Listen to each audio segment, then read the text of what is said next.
spins a web any size, catches thieves just like flies. Look out, here comes the Spider-Man.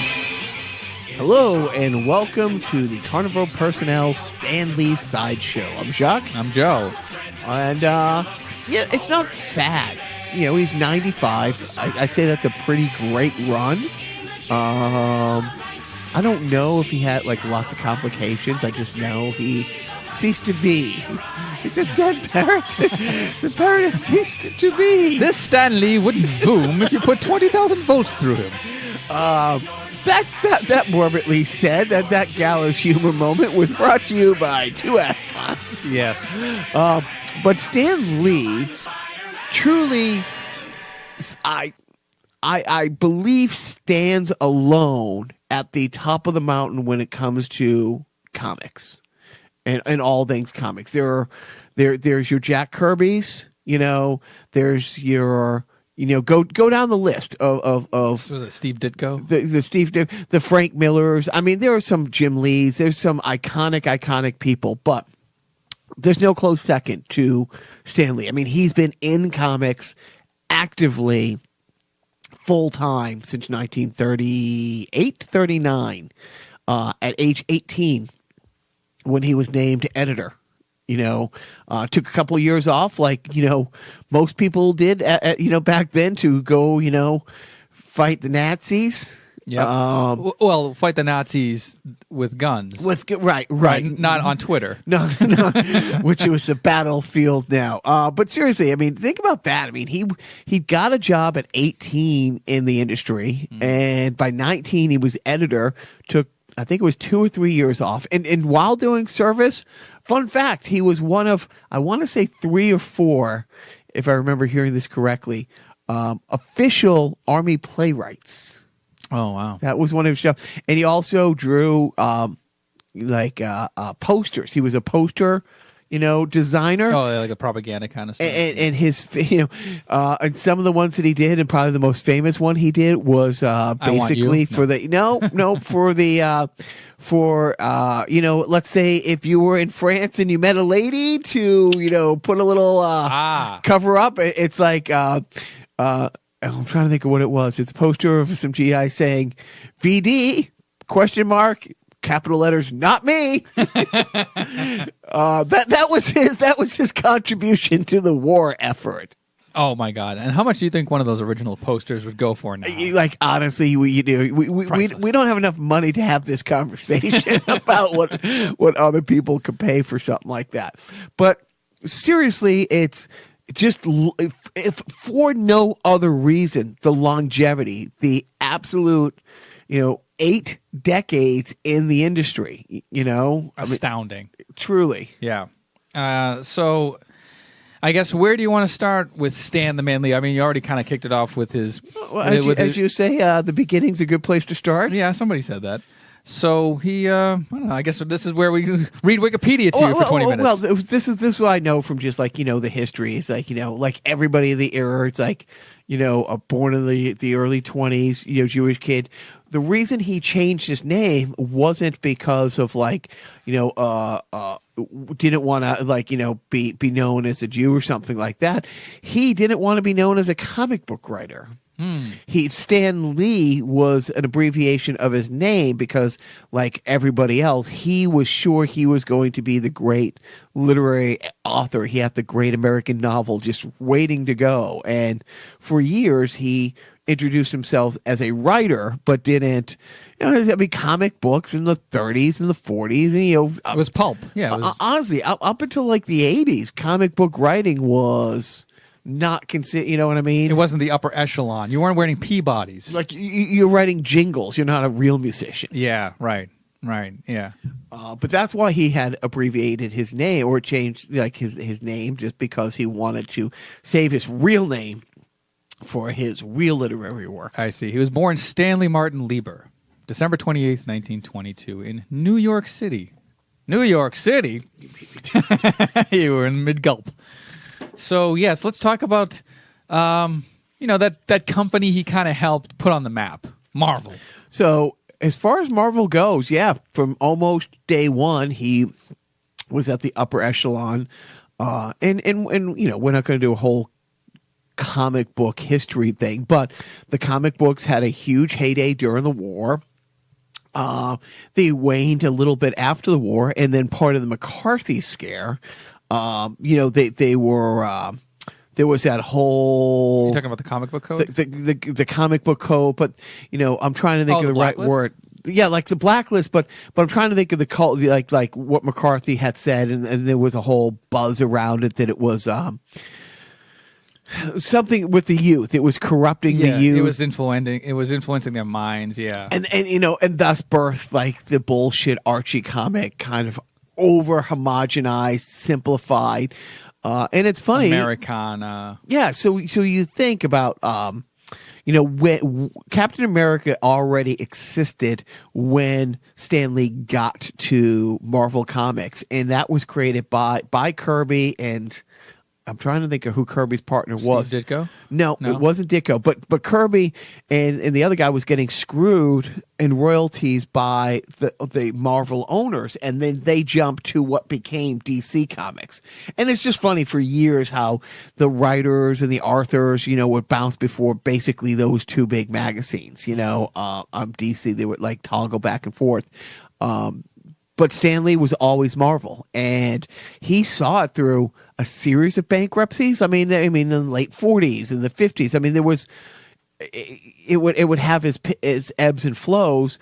But again, comic books weren't really comic books as we know them until like the 80s. Like absolutely, you know, darker and taken more seriously and taken more as literary, like the Frank Miller kind of era, right? Yeah, where they started winning awards for art, and they started winning awards for story, and they started being turned into movies. Well, that was sort of like because the people who grew up reading comic books and had an appreciation for it were now in power or now influencers, and now they were able to give awards to, you know, people who wrote for comic books because they now have an appreciation. It's kind of like what we're doing, what we're seeing now. People grew up, you know, watching these, like the lesser versions, or they would, you know, we would watch these comic book iterations on television and in animation and whatever. And now we're finally to the point where we can write really good movies and TV shows and treat them with the regard in which they should be treated with. And so, I mean, so Stan Lee, like,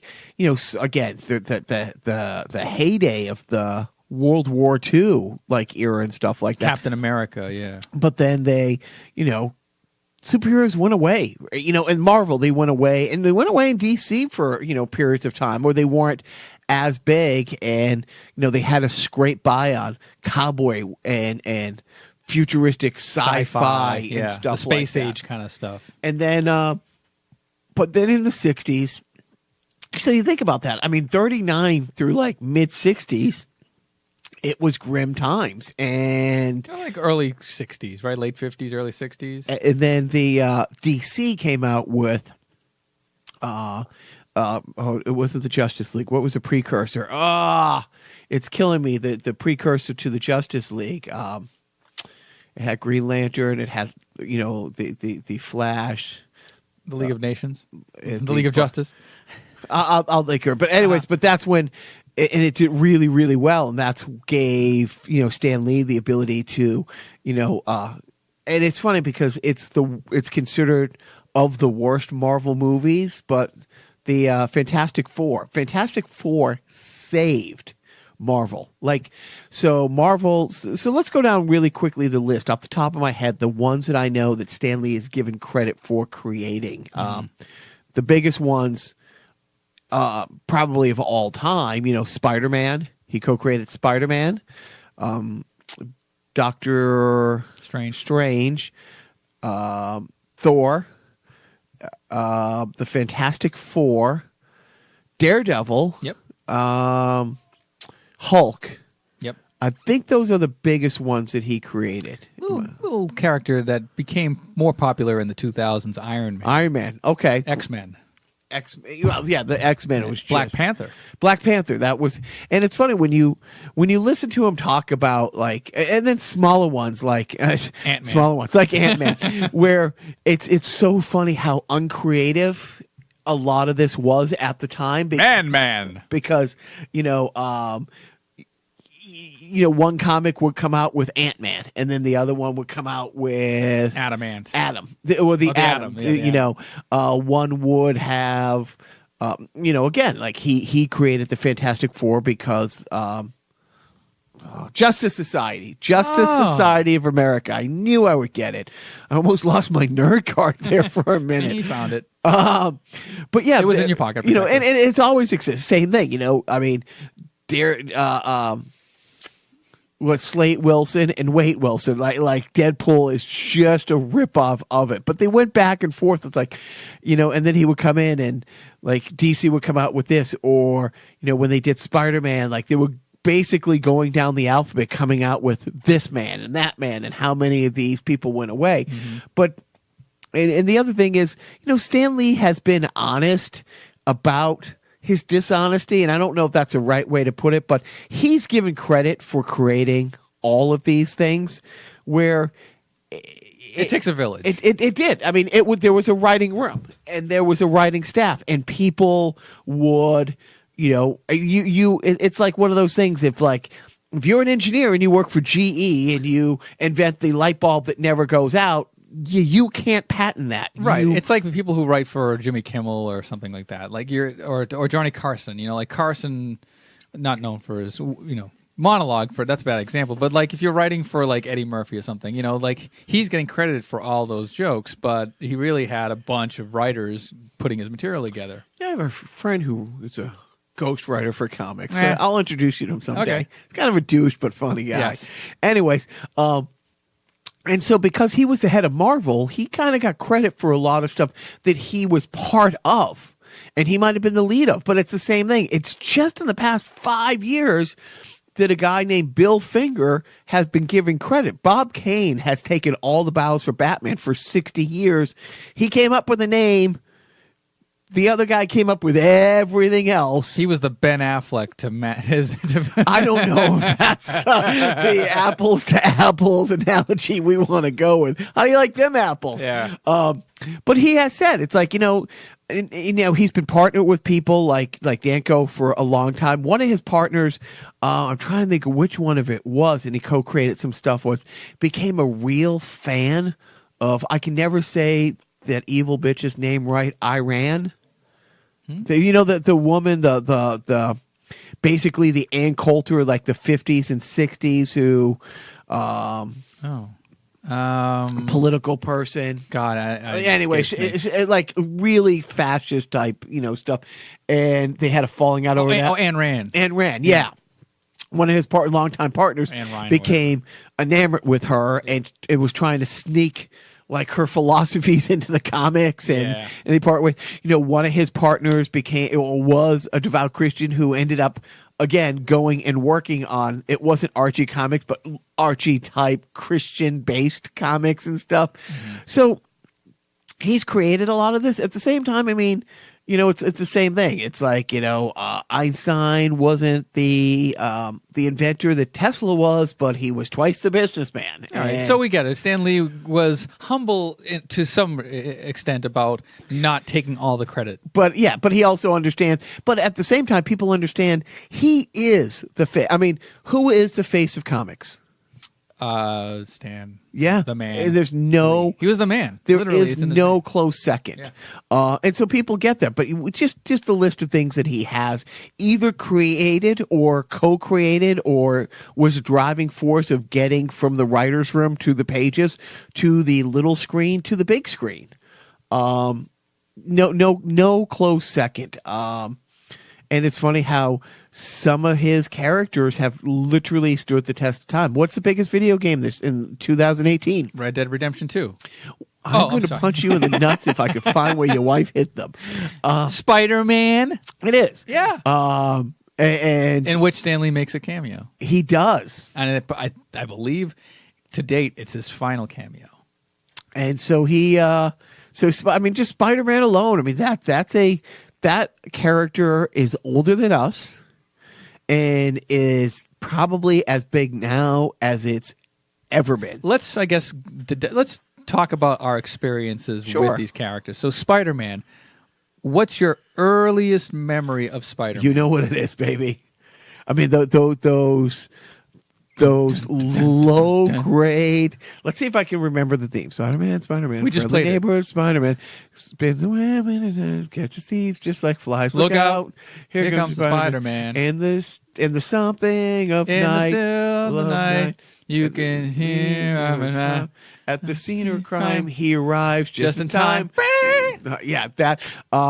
Captain America throws his mighty shield. Did you know the Ramones did a cover of it? I did know the Ramones did a cover of that. And I love the Ramones, but that's Okay, one of the come downs. no, I mean it's the original is just so Oh God, yeah. campy. Yes. And you know what, one of the things that I love about the Captain America character that they addressed right up front in the movies is how dated and campy it is. Yes.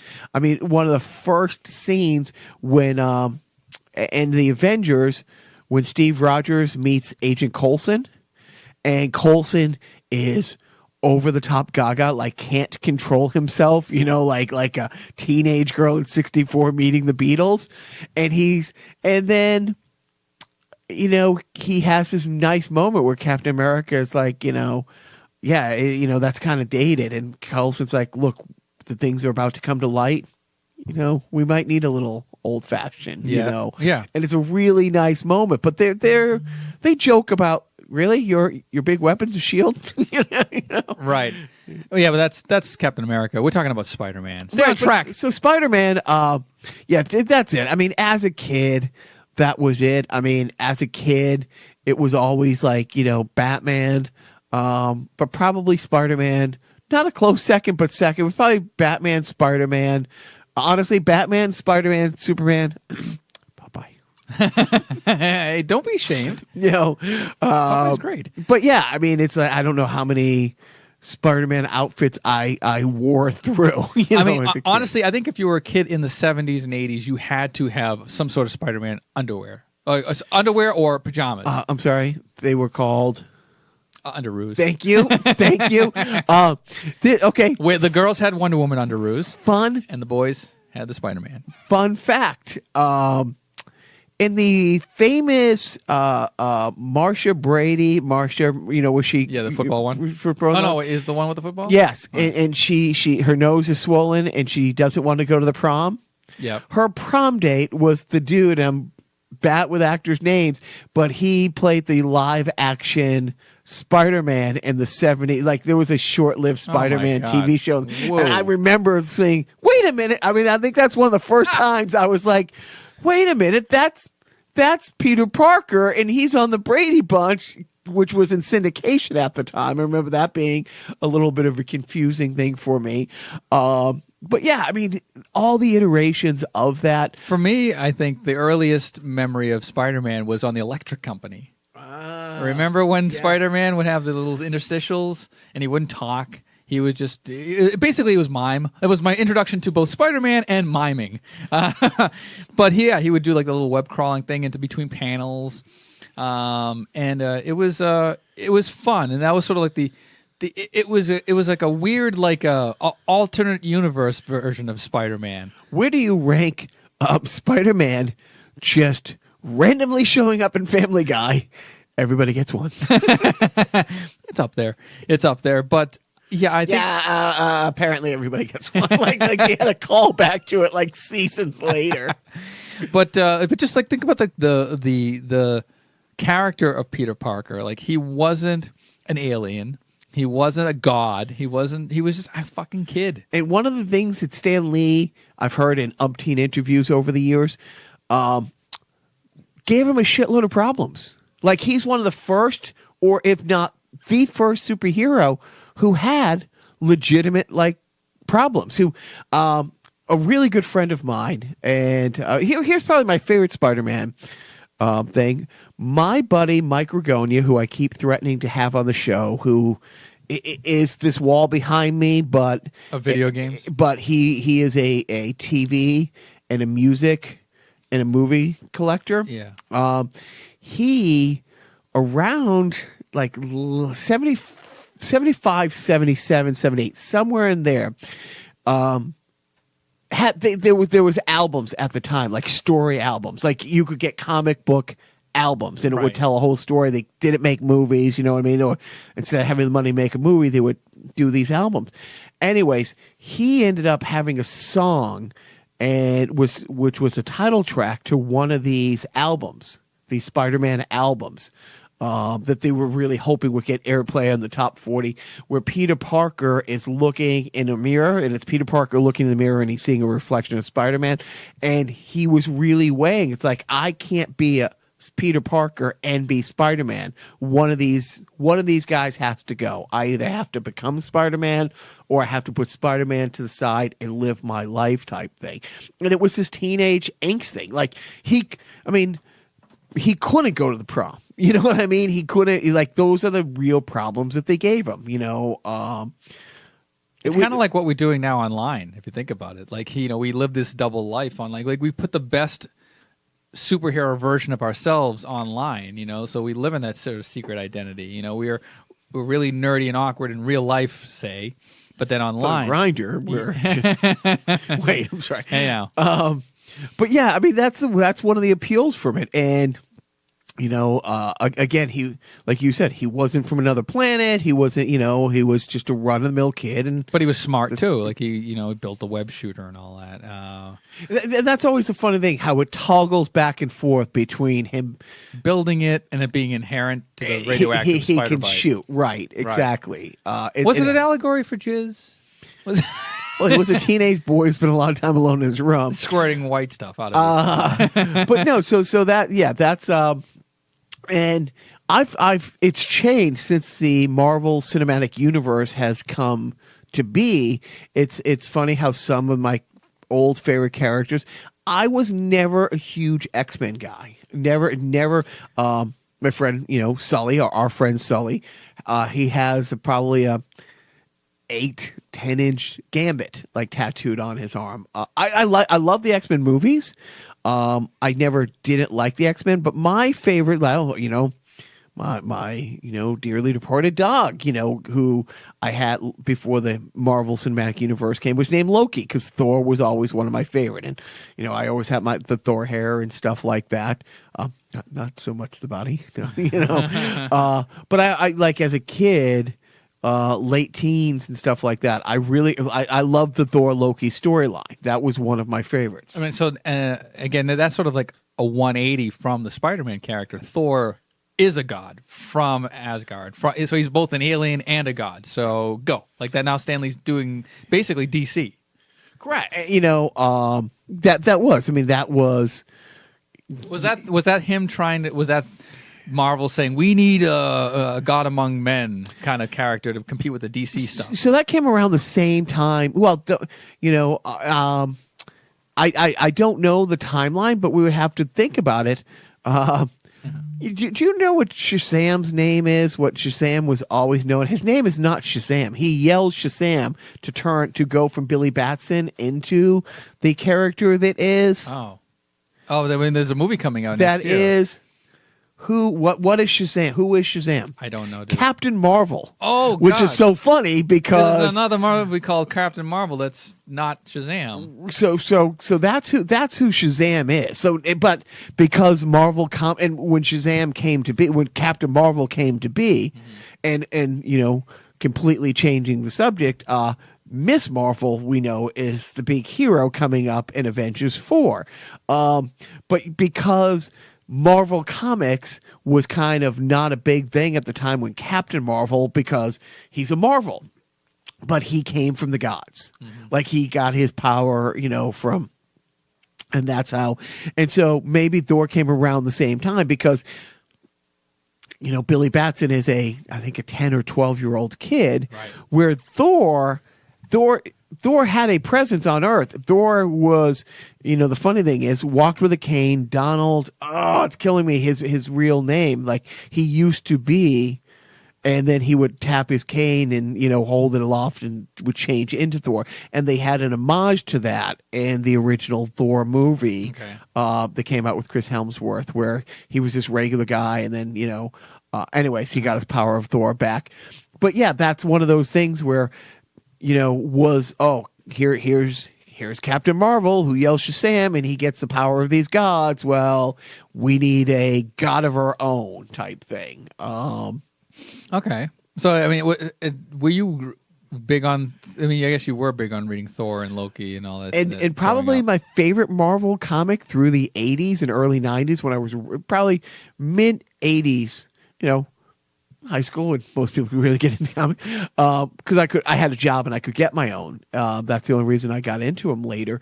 Daredevil was always one of my favorite. I was always fascinated by Daredevil, the subtitle, The Man Without Fear, which is funny because that's Green Lantern's, big thing, Interesting. Yeah, Man Without Fear.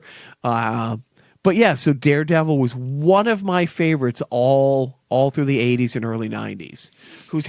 Who through the TV Marvel universe has had a resurgence the last 4 or 5 years. That's probably the number 2 biggest TV property of the Marvel TV thing, because I think Agents of S.H.I.E.L.D., which funny enough, Agent Coulson wasn't in the comics. Yep. And he was such a huge hit. From the movie. So that's another podcast for another day. But that's gone like 8 seasons. But on the net, it's without a doubt, like the only one that's got a season 3 is Daredevil. Yes. And from what I understand, that's a fantastic show. Well, okay.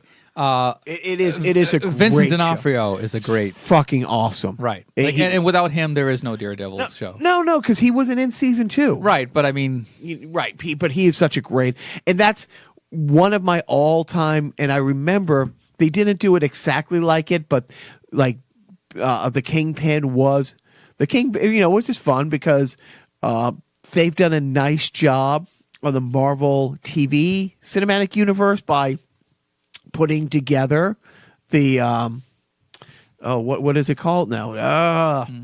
what? Iron Fist, Luke Cage, Yeah. Jessica Jones, and Daredevil. What's their group called? Dude. Anyways, no, but they just had a season. Anyways, I don't know. But Daredevil and that's canceled? No, it did well. 2 of them were canceled. But they did. They did. The Daredevil has. I haven't seen season 3 yet, Right. Because I haven't. It came out while I was gone, and I will binge watch the crap out of that. Season 1 and 2 are really, really great, and I love that the big fight at the end of season 1.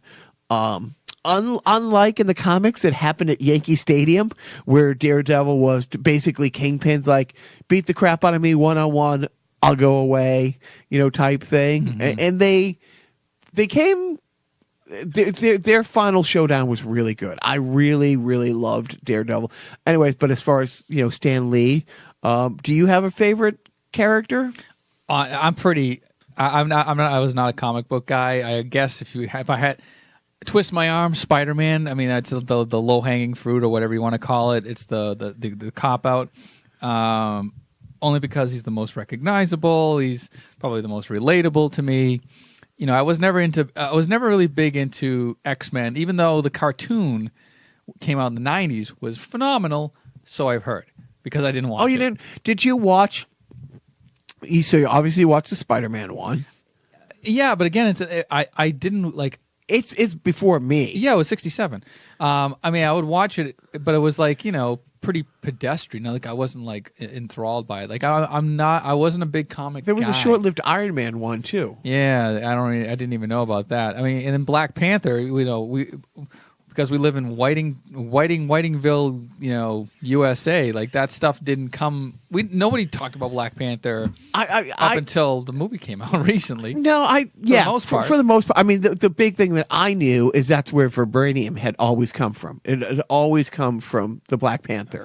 That's not a new thing. Yeah. But no, I'm not going to be here and say, I was a big Luke Cage and Black Panther guy growing up. Right. But it was it's astounding the fact that he's had so many properties. So you think about it. And let's not gloss over the Incredible Hulk, because again, we talk about that was a bit was the biggest superhero in the 70s? God, it had to. Well, Hulk's up there. Hulk is up. I mean, Superman came late. Yeah, okay, that's right. Superman, right? Superman 78. So, but no, before that on television, especially, I mean, you had the Bionic Man, but that wasn't really a superhero. It kind of was, but and there weren't really any superhero movies to speak of. So really, all you had were comics and television. Incredible Hulk. Everybody knew who Lou Ferrigno was. Yep. And it that and Wonder Woman. Like Wonder Woman was DC, but for Marvel, the Hulk was its presence on television as far as superheroes go. I mean, Don't make me angry. Why not? You wouldn't like me when I'm angry. I don't like you now. It's still one of the best lines ever. I think one of the best lines is "I'm always angry."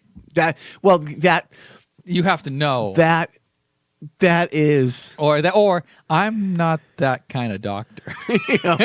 but I do. Yeah, that's my favorite line from the Avengers. You want to know my secret? Yeah, I'm always angry. But yeah, for so the TV show, the Incredible Hulk. I mean, he was sort of like, right, like he was the Marvel, the face of Marvel for a couple of years, like that. He was everywhere, my friend Ronik's favorite character is She-Hulk. I mean, it's a. So you think about that. He has when you got the guy again, Bob Kane, and Bill Finger, 60 years on a. I don't want to say one character, because Batman and the Rogue Gallery and it's expanded to so much, but in one encapsulated universe, the guys who created Superman and stuff like that. But here he is. It's like he's created, 6 or 7 that rival those that had TV shows in the 60s, that had TV shows. I mean, there was like I said, Spider-Man show in the 60s. There was a Spider-Man show in the 70s. There was a Spider-Man movie, a trilogy in the 90s and a trilogy in the 2000s. Yeah. And now we are on the 3rd version of cinematic, Spider-Man. Mm-hmm. So one of the things talking about the bankruptcies that Marvel has gone through, it was grim times, and that's when they had to sell off Fantastic Four. That's when they sold off in the 70s or the early 80s. They sold off Spider-Man. They sold off the Fantastic. No, I don't think they ever sold the Fantastic Four. I think that's the one that he held on to because that's the one that's nearest and dearest to his heart, because that is the one that saved Marvel from bankruptcy early on. But they did. He sold so many. They had to sell so many of their properties to, keep Marvel afloat over the years. And it's just in the past 20 years that they've been big enough to buy a lot of them back, and that's why, I think, the movies have gotten, a lot better.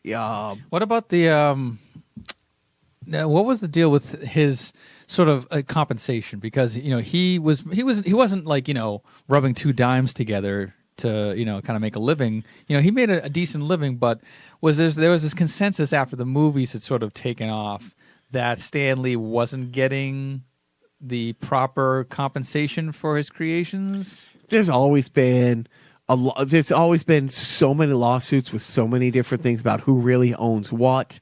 It's kind of like the Beatles in the 70s. Yeah, pretty much. It's one of those things.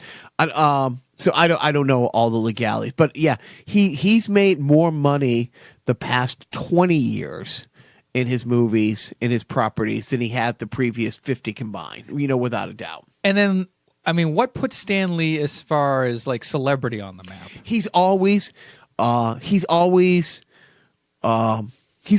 the face of it. Long before the cameo started in the movies, he didn't do this for himself, but some of his writers would put him in like tiny little things. There'd be a guy in a hospital bed, completely bandaged up, and you couldn't see his face, but the clipboard would have the patient's name. Lee, Stan, yeah. Yeah, and same with Kirby. They would always put him, and then people really like that. Mm-hmm. But it's the same thing. He's been running. He's been in the comics.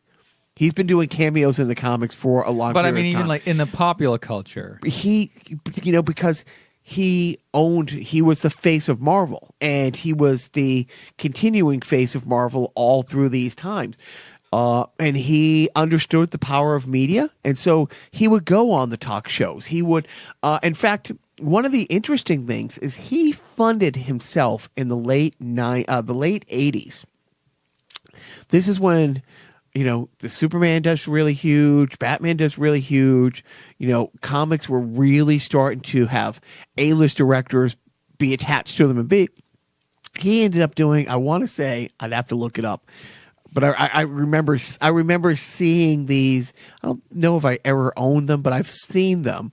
But they made their rounds around the Comic Cons and stuff like that way back in the 90s and stuff. Yeah, he funded, it was either a 9 or 11 part Legends of Comics, where it was a talk show that he hosted, and he would have Frank Miller. And at the time, I mean, Frank Miller wasn't Frank Miller. He was becoming Frank Miller, but he probably had Watchmen and The Dark Knight Returns out, but I don't know if the 300. I mean, this is 2 decades before the 300 was made into a movie. This was a couple decades before, the animated Dark Knight Returns. But he would have Jim Lee. I'm trying to forget one of the guys. So he had 4 guys on who ended up Todd McFarlane. The guy. Yeah, for Spawn. Yeah, right. But who's also what's made Todd McFarlane more money than most small countries are his action figures. Yes, right. The detailed action figures and the sports figures. But on one of the shows, it's really funny, and it was very Stan Lee-esque. He challenged one of the artists to, on the show, a draw off or something, come up with a new character. Oh, right. and create his backstory and tell me about him. And as the show was mounting it, he was drawing and he was talking about him, and he was kind of freestyling. He says, "So, what do you think some of our new characters' rogues would be?" He automatically, it's hey, create this character, and by the end of the show, look what we created. Right. But the ever since then, I mean, by the time that rolled around, I mean, he had the money and he had the backing or the success in having been the face to comics by them, because through the 70s he was doing TV shows, he was doing appearances, he was showing up anywhere that he could get in the media in any way. Right. And then after he left Marvel, he created his own company, Stanley Media. And then it filed for bankruptcy. There was some shady dealings going on. But then in 2004, he had that. 2007, he had that show, that reality show on TV. Who Wants to Be a Superhero? Do you remember that? It was like a Sci-Fi Channel show. And let's see. I'm just wrapping up. How about the cameos? The cameos. So the cameos, the cameos in the movie started, I think, in Iron Man. No. Right. Oh, he wasn't in Iron Man? No, he definitely was. It's one of my, Well, Iron Man was the first Marvel movie. X-Men. He was in. Okay. Yeah, I think in 2000. Yeah. He was in the first one. He was. See, I'm thinking maybe MCU. The MCU, right? But X-Men is fun. But yeah, he's done all these cameos.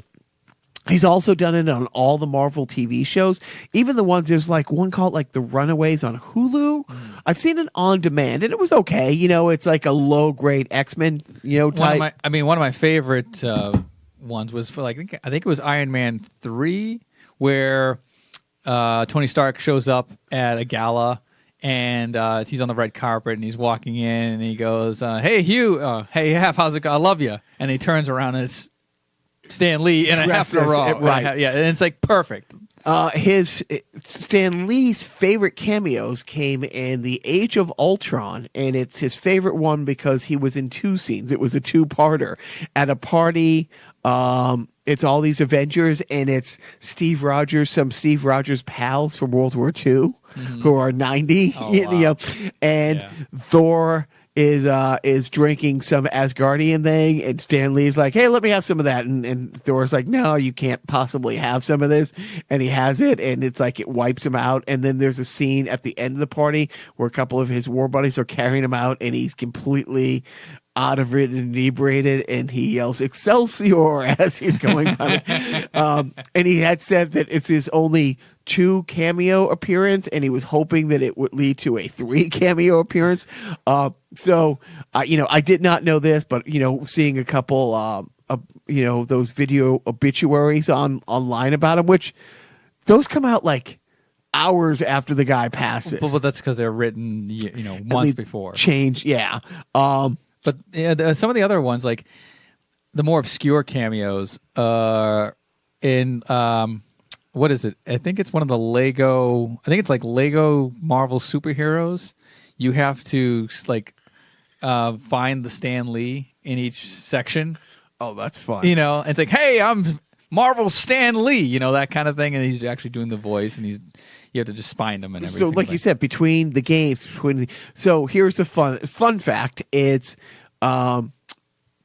the aggregated Rotten Tomatoes is like 73% of movies. The movies he's in have a favorability rating of 73%, and the Marvel movies that he's not in, it's like 36%. But those are some movies that, before the MCU was created. Those are like the Fox owned, like Fantastic Four, and right, X-Men, right, and stuff like that. Right. The Raimi Spider-Man. Was he in the Raimi Spider-Man movies? Yeah. He, okay. He had a, of course, he had to have been. Yeah, and but it's fun. Some of them are really fun. But we just talked, one of his best ones was in the Titans. Teen Titans Go to the Movies. They were driving down the Warner lot, and they were in one of those electric carts, I think, and they run into Stan Lee, and he's like hanging onto the windshield, and he goes, "Hi, it's a Stan Lee cameo." Wait a minute. No, he goes into a whole dance thing. It's a whole 30 seconds. And then he goes, "Wait a minute, this is a DC movie. Who cares? I'm Stan Lee." One of the great things about him is he's how out of the way he'll go to make fun of himself being himself. Yeah. Just with that cameo, he's been on. It was really great. There was a running gag where he's had a restraining order against Sheldon on Big Bang Theory. That he's been on that for a couple times. Uh-huh. Do you know when he did The Simpsons if it was him doing the voice? Probably. Or was it had to have been. I mean, what? How could he not? What are you going to get somebody else do Stan Lee? It's funny because Kevin Smith put him in a cameo in Mallrats, and Kevin Smith said that gave Kevin Smith, the credibility in the comic world that he's still living off of today. He's attending or he has attended his services, right? I can't imagine he hasn't. Right. I think he's probably, was he doing something? You don't know. I think he might be giving a eulogy at Stan Lee's. I wouldn't be surprised. And as we like to say with some of the older icons that we've lost in the past, since we've been doing the podcast, and you always say it best, it's he still had dates on the book. Yep. And there's further Stan Lee cameos to see in future Marvel movies because they filmed a bunch of scenes with Stan Lee, and just sort of doing ordinary things where a character can look off screen and then notice Stan Lee or something like that. The Stan Lee cameo you will not see is in the Guardians of the Galaxy. Peter Gunn had James Gunn had written a it's a Peter Gunn theme. So James Gunn, when the Guardians get to the Collector's Museum, they wanted him to be in one of the jars. And when Groot looked over at him, Stan Lee was to flip him off. But Disney, who owned it at the time, said no, because he's the face of Marvel. Yeah. And even though Peter Quill had given the finger and there's a lot of crude comedy in there, they didn't want him to be it. So that's why they had to come up with a cameo in that where he's a Letcher's old guy hitting on Sandar. That's right. Rocket's looking for that's okay, a bounty. Though. Yeah, that's okay. Yeah, giving the finger, that's crossing the line. That's okay. Slapping a alien's ass. He didn't slap her. On camera anyway. Yeah. Oh, by the way, one thing I do want to mention is that I follow John DiMaggio is a voice actor. He does the voice of Bender on Futurama, and he posted out as his. Like everybody gave their sort of like experiences with Stan Lee and posted pictures of themselves with Stan Lee and all that. He's like, maybe this is too soon, but Stan Lee was enthralled with boobies. Like if you had boobies, like you were on his team. Like you was like he loved like just sort of he lit up every time he was in a room with like a pretty girl, especially a well endowed pretty girl. But then that sort of explains a lot of the pictures you see of like these celebrity, usually it's celebrity actresses that are stacked and a big smiling Stan Lee with his arm around her. But it was all good. He wasn't like lecherous, but it was like he was smiling a little. I think his heart grew 3 sizes that day. Or I think it was his heart. So who is your favorite Stan Lee? The characters that he's been given credit for, like now and in the past. Like I've always been a fucking Spider-Man, huge Iron Man fan. Yeah. Again, not the biggest X-Men fan. I like the X-Men, but Iron Man. Do you have a second? Is there a second Spider-Man? Because no, I mean, I wasn't. Again, let's be full disclosure. Wasn't big into comic books. A very like whatever came across television in 1980 through now. That's what I kind of got into. So like, I mean, Hulk was cool.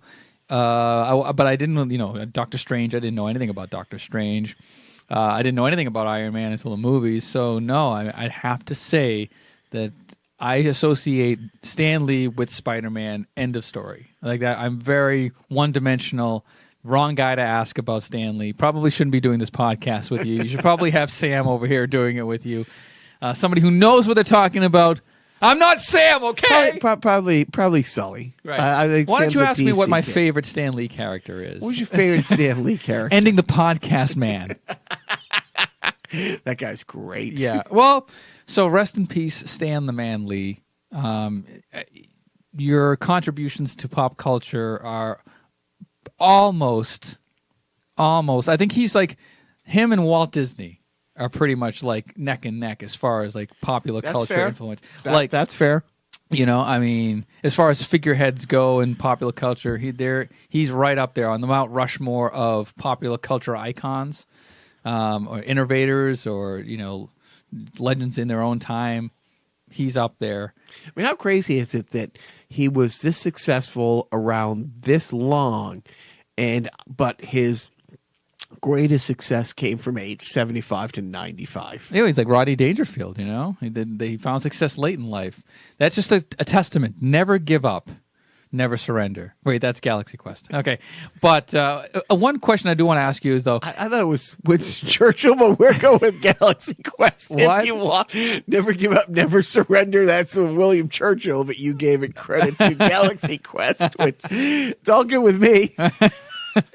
What was I going to say? Did he own a normal pair of glasses? No.